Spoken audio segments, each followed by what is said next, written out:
شيلة إهداء من سفير حرب الشاعر عايش الزبالي الحربي للدكتور عبد العزيز بن قبلان السراني الحربي مدير جامعة طيبة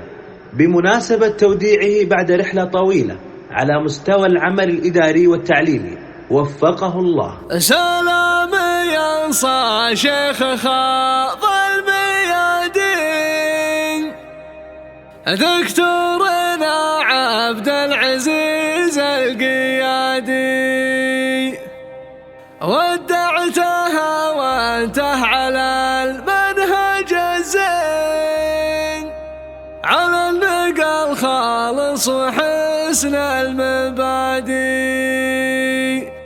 خادم ملكك والوطن قبله الدين، تشهد لك الوقفات في كل مادي، تشهد لك الوقفات في كل مادي. يا الله